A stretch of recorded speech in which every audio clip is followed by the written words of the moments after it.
वक्रतुंड महाकाय सूर्यकोटि समप्रभा निर्विघ्नं कुरु मे देव सर्वकार्येषु सर्वदा। बोलिए विघ्नहर्ता भगवान की जय। जय श्री कृष्णा, राधे राधे, हर हर महादेव। स्वागत है आप सभी का आपके अपने चैनल हमारे संस्कार में। आज हम आपके लिए लेकर आए हैं करवा चौथ व्रत की कथा। लेकिन सबसे पहले हमारे संस्कार चैनल की तरफ से सभी माता बहनों और बेटियों को करवा चौथ के इस पावन पवित्र पर्व की बहुत बहुत शुभकामनाएं। तो चलिए दोस्तों श्रोताओं, आज की इस वीडियो में हम करवा चौथ के दिन सुनी जाने वाली कुछ प्राचीन और पौराणिक कथाएं आपको सुनाने जा रहे हैं। लेकिन उससे पहले अगर आप चैनल पर नए हैं तो प्लीज़ चैनल को सब्सक्राइब करें, वीडियो को लाइक करें, ज़्यादा से ज़्यादा शेयर करें, बेल आइकन को भी अवश्य ही दबाएं। कमेंट्स बॉक्स में गणपति भगवान की जय, जय श्री कृष्णा, हर हर महादेव लिखना ना भूलें। तो आज आप करवा चौथ की पूजा करते समय श्रद्धा भाव से इन कथाओं को सुन सकते हैं। कथा सुनने से पहले भगवान गणेश जी का और करवा माता का ध्यान अवश्य ही करें। अपने हाथ में अक्षत या गेहूं के दाने, अक्षत उन चावलों को कहा जाता है जो बिना टूटे होते हैं। आप अगर साधारण चावल लेकर आते हैं घर में तो उनमें से टूटे हुए चावल निकालकर पूजा में साबुत चावलों का प्रयोग करें, क्योंकि टूटे हुए चावल के दानों को शुभ नहीं माना जाता। और उनको हाथ में लेकर फिर कथा का श्रवण करें। और कहीं कहीं ऐसा भी परंपरा है, ऐसा भी विधान है कि दूब घास जो होती है उसके 13 डंठल, जिसमें ऊपर की जो छोटी वाली 3 पत्तियां यानी उसकी कोंपले होती हैं, वो भी 13 की गिनती में चावल के साथ या गेहूं के साथ रखी जाती हैं। और कथा पढ़ते समय, सुनते समय या दूसरों को सुनाते समय उन दानों को हल्का हल्का हाथ से हिलाते रहते हैं। फिर आधे अपने जो भी सूट पहना है तो दुपट्टे के पल्लू में, और अगर साड़ी पहनी है तो उसके पल्लू में आधे आप उसमें बांध देंगे और आधे हाथ में लेकर सूर्य भगवान को जल अर्पित करेंगे कथा सुनने के बाद।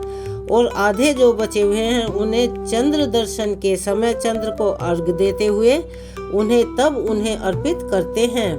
तो चलिए शुरू करते हैं आज की कथा। प्राचीन कथा के अनुसार एक बार एक साहूकार था, उसके 7 बेटे और 7 बहुएं थी और एक बेटी भी थी। और वे 7 भाई अपनी बहन के साथ ही भोजन किया करते थे और उसे बहुत प्यार करते थे। एक बार कार्तिक मास आया, तब कार्तिक मास के कृष्ण पक्ष की चतुर्थी तिथि के दिन करवा चौथ का व्रत आया। तब सारे भाई बोले कि आओ बहन भोजन करें। तब बहन ने कहा कि भाई आज तो मैं भोजन नहीं करूंगी। तो भाई ने पूछा कि क्यों? तब बहन ने बताया कि मेरा करवा चौथ का व्रत है और मैं तो आज जब चंद्रमा उदय होंगे उन्हें अर्घ देने के बाद ही भोजन करूंगी। अब भाइयों ने सोचा कि इतना लंबा दिन है और ऐसे तो हमारी बहन भूखी मर जाएगी और उसे बहुत पीड़ा होगी। तब भाइयों ने सोच विचार कर आपस में बात की और मिलकर एक योजना बनाई। तब सभी भाइयों ने एक दिया लेकर और एक छलनी लेकर जलता हुआ दिया उस छलनी में रखकर एक पेड़ पर टांग दिया। और पेड़ की ओट में होने के कारण वह चंद्रमा के समान लगने लगा। तब भाइयों ने आकर अपनी बहन से कहा कि बहन देखो देखो चंद्रमा उग आया है, आकर अर्घ दे दो। तब बहन अपनी भाभियों से भी बोली जिनका व्रत था कि भाभी आइए और चंद्रमा को अर्घ देकर हम सब भोजन करते हैं। तब सारी भाभियां मुस्कुराने लगी और कहने लगी कि बाई साहब यह तो तुम्हारा चंद्रमा निकला है, हमारा चंद्रमा तो रात को ही निकलेगा। तब बहन ने अकेले ही चंद्रमा को अर्घ दे दिया और भाइयों के साथ खाना खाने यानी जिमने बैठ गई। जैसे ही उसने भोजन का पहला कोर मुंह में डाला तो उसमें बाल निकला दूसरे निवाले में भोजन में कंकर आ गया, तीसरे निवाले में उसे छींक आ गई और जैसे ही उसने तीसरा निवाला तोड़ा था कि तभी उसके ससुराल से बुलावा आ गया कि उसके पति की तबीयत बहुत खराब है और उसे आज के अभी तुरंत ससुराल जाना पड़ेगा। तब माँ ने अपनी बेटी के लिए संदूक खोलकर जैसे ही उसको पहनाने के लिए वस्त्र निकाले तो क्या हुआ, सबसे ऊपर सफेद रंग की साड़ी निकली जो कि शुभ नहीं मानी जाती। दूसरी बार ढूंढा तो भी सफेद वस्त्र हाथ में आया और तीसरी बार भी जब सफेद ही कपड़ा धुला हुआ हाथ में आया तब माँ ने अपनी बेटी को सफेद कपड़े ही पहनाकर विदा कर दिया।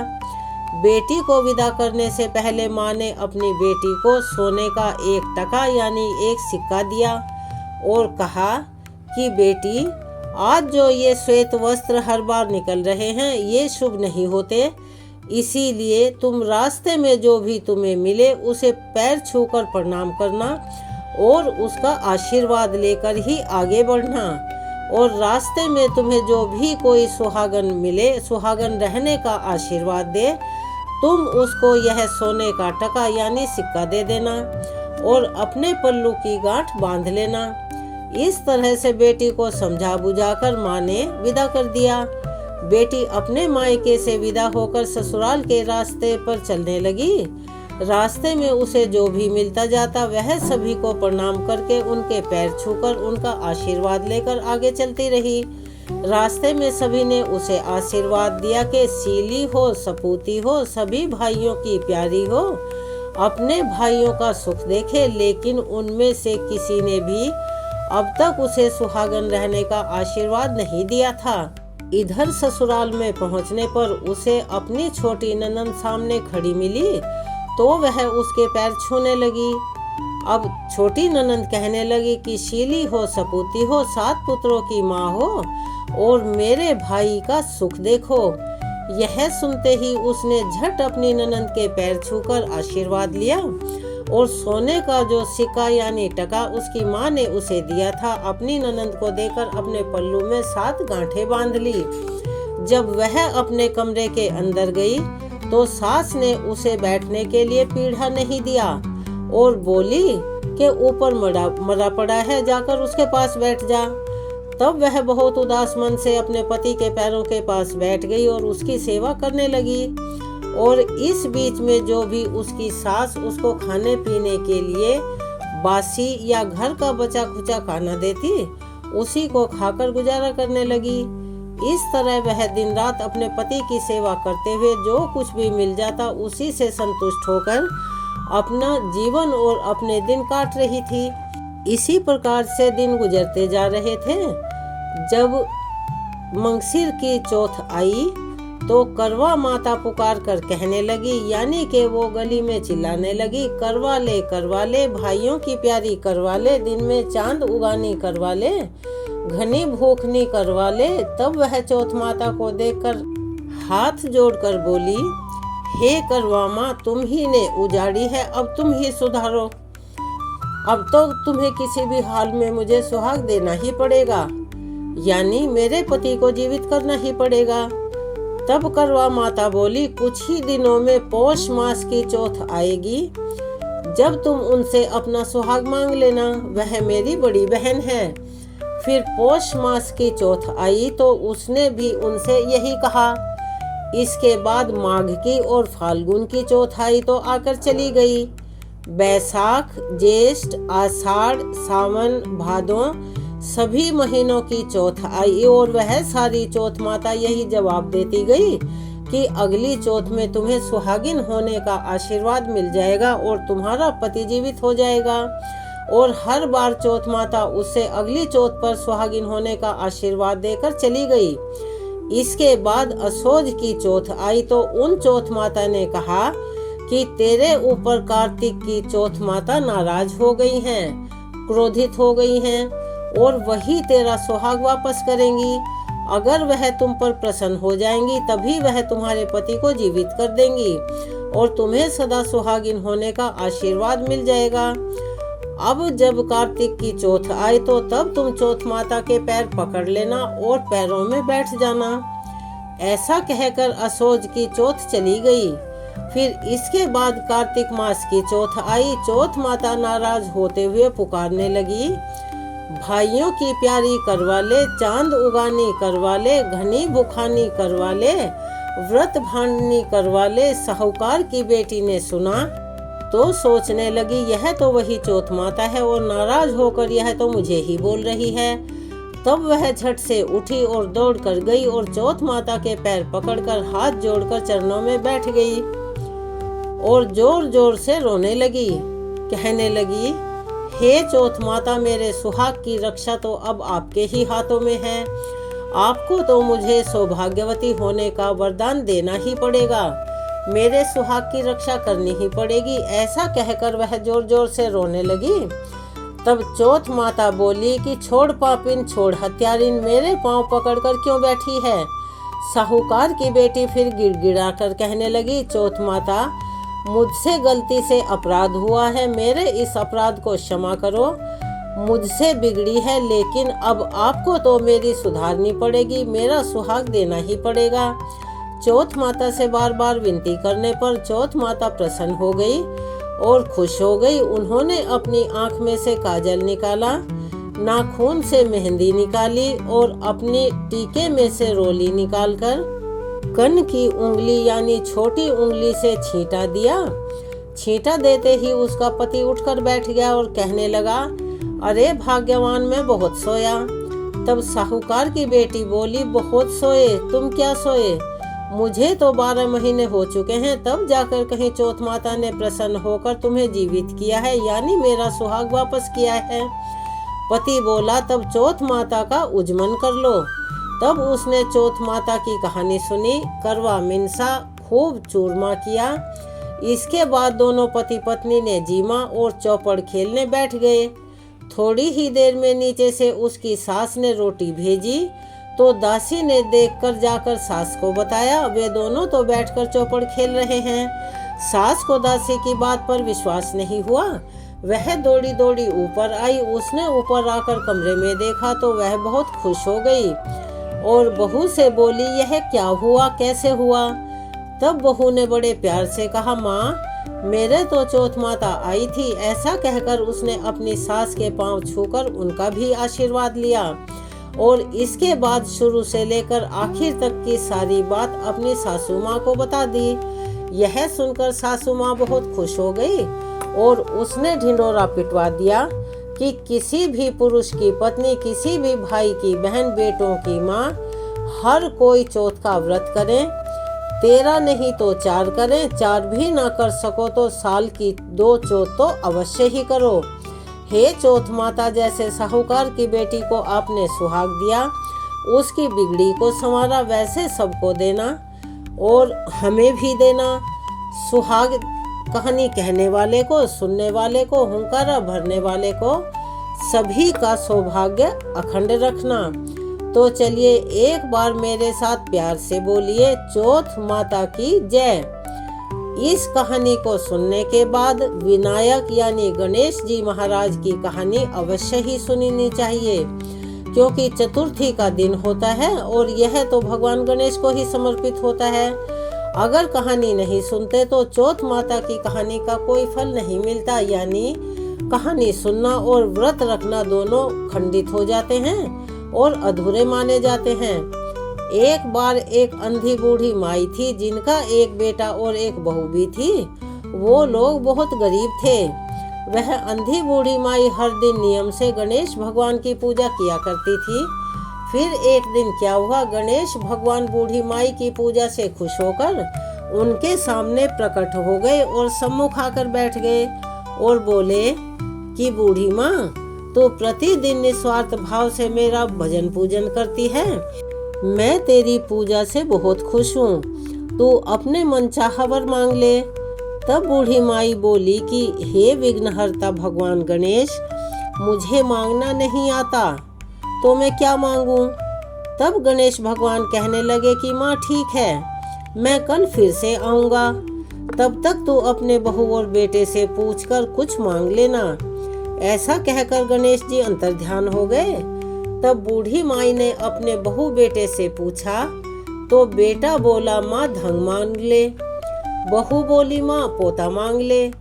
तब बूढ़ी माई ने सोचा कि बेटे बहू तो अपने अपने काम की अपने अपने मतलब की बातें कर रहे हैं, इसीलिए उस बूढ़ी माई ने अपनी पड़ोसन जो कि उसकी सहेली भी थी उससे पूछा तो पड़ोसन कहने लगी कि हे बूढ़ी माई, तुम्हारी तो बस थोड़ी सी उम्र बची है, तू क्यों धन मांगे और क्यों पोता मांगे?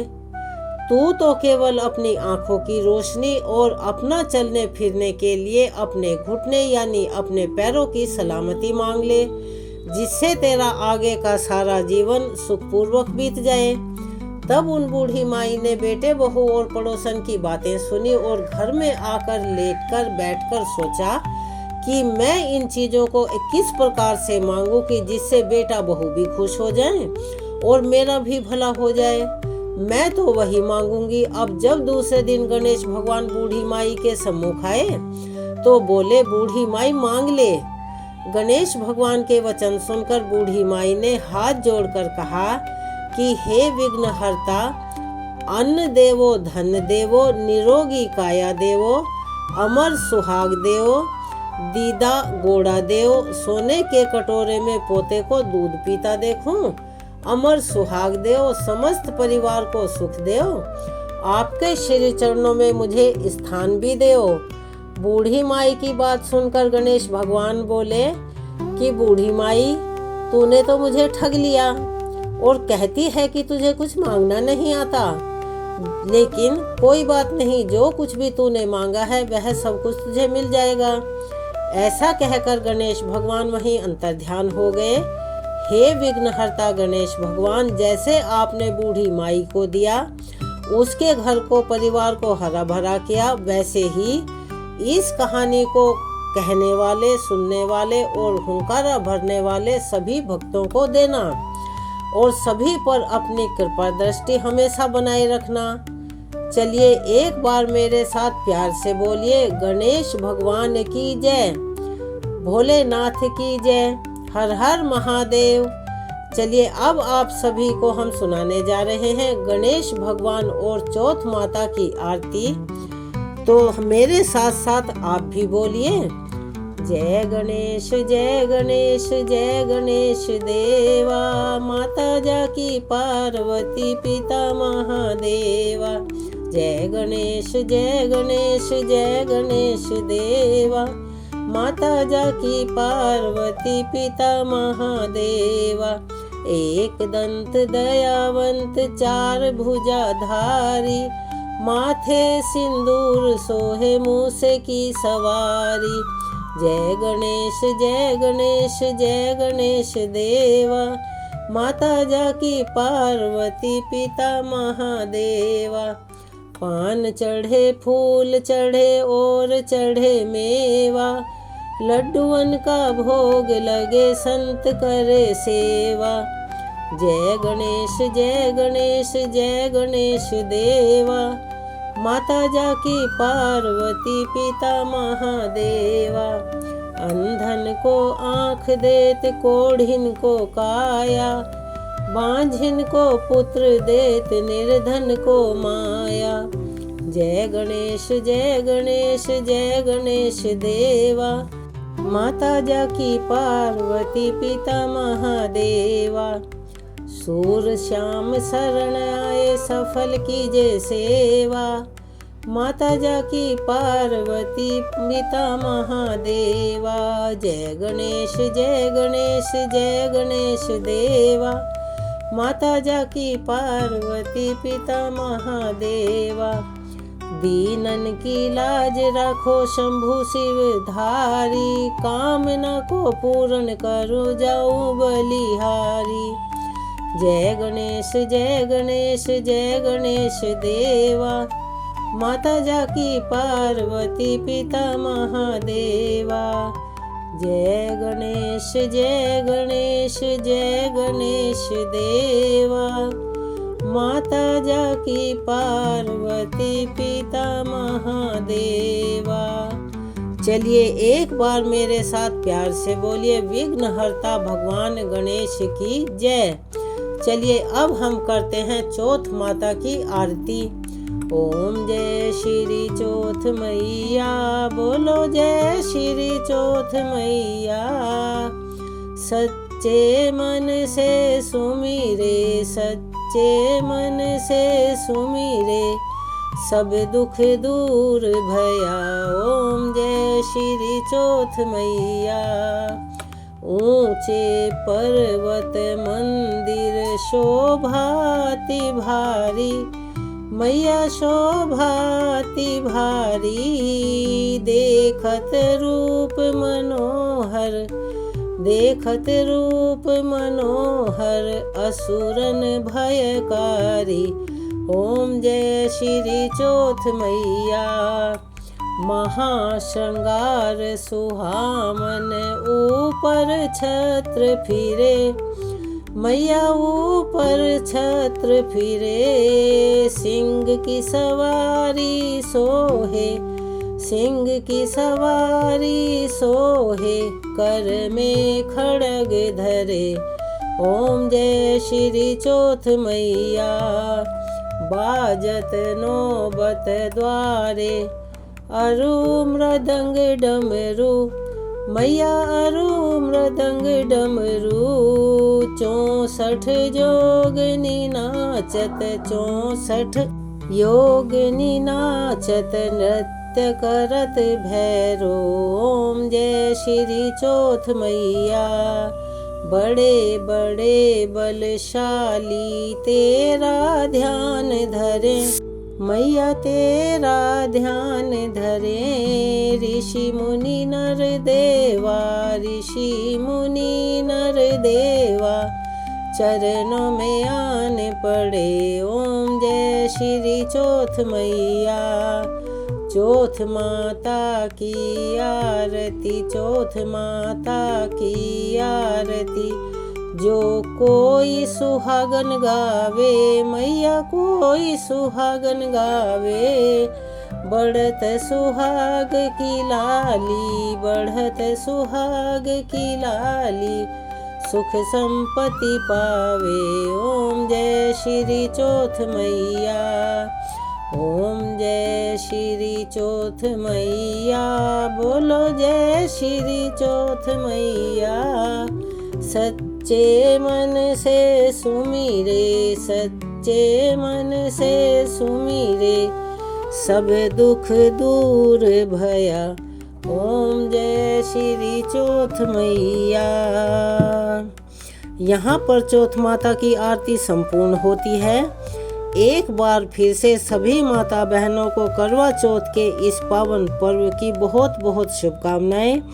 अगर आप चैनल पर नए हैं और अभी तक चैनल को सब्सक्राइब नहीं किया है तो आप सभी से निवेदन है, प्लीज़ हमारे चैनल को सब्सक्राइब करें, वीडियो को लाइक करें, ज़्यादा से ज़्यादा शेयर करें, बेल आइकन को भी अवश्य ही दबाएं।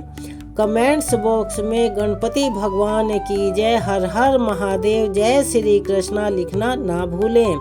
अपना सहयोग और प्यार हमें ऐसे ही प्रदान करते रहें। मिलते हैं अगली वीडियो में एक नई कथा, नई जानकारी के साथ। तब तक के लिए जय श्री कृष्णा, हर हर महादेव, विघ्नहर्ता भगवान गणेश की जय। धन्यवाद।